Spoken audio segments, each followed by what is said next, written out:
We just should not be doing this. Well, we're too far too gone. Here we have the Prime Minister of Israel, Benjamin Netanyahu. But why? Why would you do that? Why would you do any of that? I couldn't have said it better than JonTron myself. Like, why are you doing this? Why? I can't. There's no possible comprehensive way to break down their thought process when making this video. When Steiny starts making sense, you know shit's wrong. You know it's wrong when Steiny starts making sense, because this guy has no brain cells that can even think in a responsible way to not make this podcast, but they did it anyways, and Steiny's spitting facts right here. Well, we're too far too gone. So, I don't want to come to their defense too hard, but I don't think they are the sharpest tools in the shed. I think they didn't understand the gravity of the situation, but they still did it anyways. And I don't want to defend them too hard because I think they knew this was not a responsible idea. I think they knew that this was bad, and maybe they did it for clicks, but in all reality, they probably did not know the gravity of the situation, and they knew it was wrong, but they decided to do it anyway. One of the most, if not the most controversial podcast for sure the most. So I don't think he was wrong when he said this is the most controversial podcast in history. I really do think it is. I don't know how you could get more controversial, but this really does just remind me of The Interview, like that movie with James Franco and Seth Rogen where they interviewed Kim Jong-un. But at least in that interview, they did pushing back, which they did not do in the Nelk interview whatsoever. The closest they got to pushing him back was when he was asked about his favorite fast food restaurants, and they started to push back on why he liked Burger King so much, and that's literally it. McDonald's, and to be honest, Burger King, I like Burger King more. What's your go-to at McDonald's? No, I'll tell you Burger King. We did the double, Whopper? Yeah. He literally sounds like a supervillain. He sounds like a more audible RFK Jr., and that's not a good sign. I think as soon as I heard his voice, if I knew nothing about him, I would run away because he sounds like a scary dude. I don't know if you guys know about my videos, but I am so starkly against this. Everything about this podcast is so in the opposite of what I think is right. I think Benjamin Netanyahu is probably top 2 worst people alive today, and the only reason top 2 is because Kim Jong-un is alive. And I think it's your responsibility coming into this podcast to be prepared. I don't think you should have any excuses when saying we don't understand or saying something along those lines, because you should be understanding of what you are doing. That is your literal responsibility in an interview. You can tell these guys don't write the questions because there will be some better questions that come up, and they don't do any pushing back. The literal only time they push back is in that clip I just showed you about McDonald's and Burger King. But they do have an excuse for their behavior. I think they think that they should have the right to publicate anyone and allow what they say to be put in the public sphere. But the one argument I have against that is that they have no idea what the fuck they are saying and have no idea how to push back. So whenever he lies and spreads propaganda, they're just going to sit there and eat that shit up. Because if he's saying it, it must be true, right? I mean, for any backlash, this is just an opportunity, again, you can't really pass up.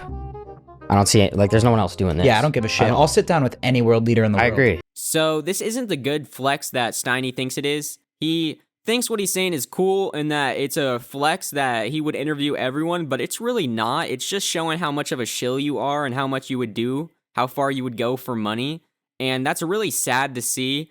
I don't know why they didn't just interview the leader of Budweiser or some competing brand if they really want to get both sides of everything, because that is something they know about. They know about Happy Dad. They know about beer sales. So why don't they just interview the guy who owns Budweiser? I don't know. I feel like if they can get Netanyahu on their podcast, they could probably get the owner of Budweiser, the CEO. So there is one good thing that came from this podcast, and I think that it is honestly not intended, but it might be a good thing overall, considering the fact that everyone has come together to shit on the Nelk boys and the propaganda that Israel spreads, especially Netanyahu straight out of his mouth. And I don't want to give him too much credit because I feel like they had no idea this was going to happen, but it is kind of a good thing. You know, the comments hate them, the comments are really upset, and they're calling out their bullshit for once. It's a good point. Someone said, having Netanyahu on is like having modern day history. Oh, I saw that.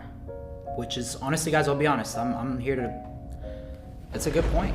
We're here to learn, to be honest, guys. So they say they're here to learn, and that's not a good argument because you should have learned before you hit the press record button on the camera to start this podcast. This is just sad to see. They will literally look in the face of a man who is telling them straight up lies about a country, and they know it, and they do not push back. Why do they say Israel's like starving the people of Gaza? Well, because we're trying to get the food in, and we let food trucks in, and guess what happens when we let them in?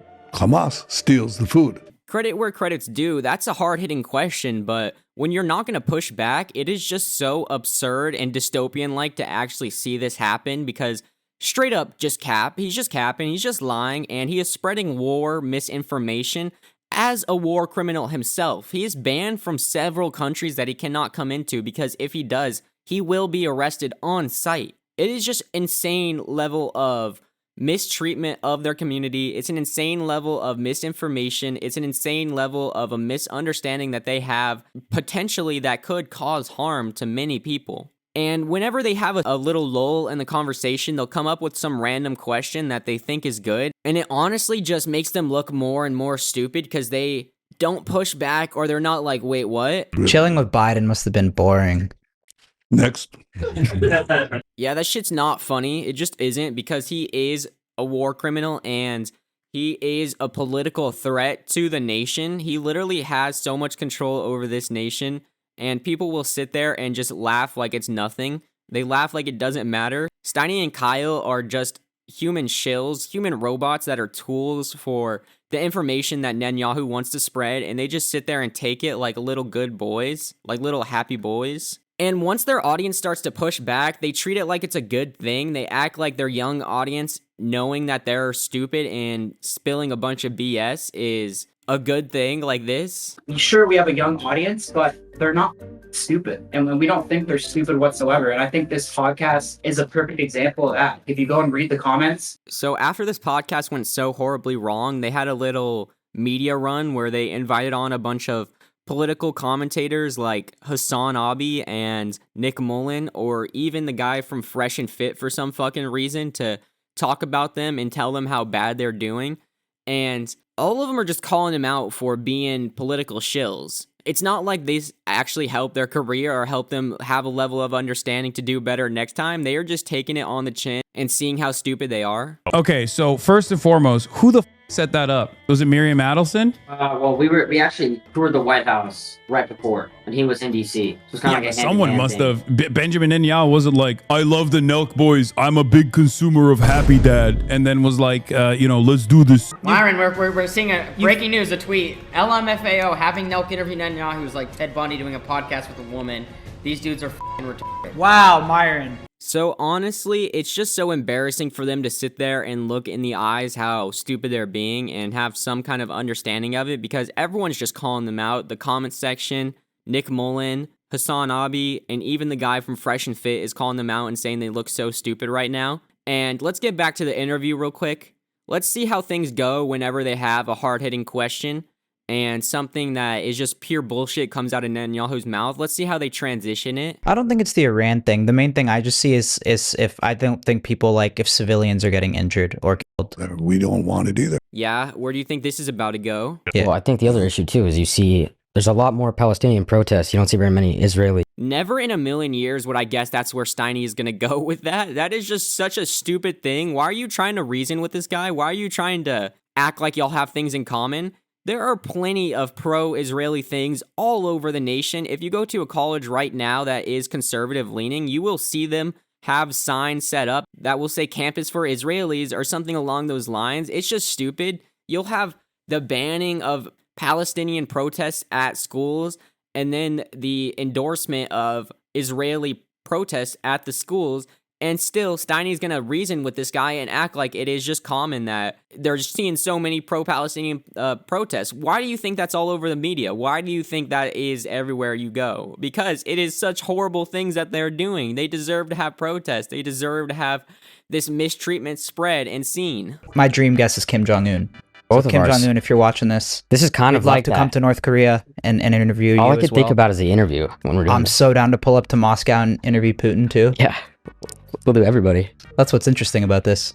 We just should not be doing this. Well, we're too far too gone. Here, All I can think about is how they're taking a page out of James Franco's book and trying to interview Kim Jong-un. This is so dystopian. It's such a weird thing to see on the internet right now. And they're fully aware of how bad what they're doing is, and they know they should not be doing it, but they chose to anyway. It's just insane. And by the way, I want to say too, I'm not claiming to be an expert on this issue. Oh, honey, we know you're not an expert. We know, man. Trust me, we know. But now we're gonna guys, give the other side an opportunity. We're gonna give the other side the opportunity, and I feel like, you know, that's just the way we roll, bro. And I think that someone has to do it. And if we have to take the fall and be the bad guys for having the controversial people on, I think we're willing to do it. So I cannot to see them giving the other side the opportunity in their eyes. I want to see what that looks like. I want to see if they're gonna push back. I want to see if they're actually even going to interview anyone that's so pro-Palestinian that it hurts. Because I really do not think they are. I think they are just a sad sack of people that wanted that bag, and now they got it, and now that they have that bag, they're just going to dip. Now that they spread the information that they wanted to, they're going to dip and take a little break. That's what my guess is. We'll see what happens. But anyways, that's about it for today's video. If you enjoyed, you should like and subscribe. I'll see you next time.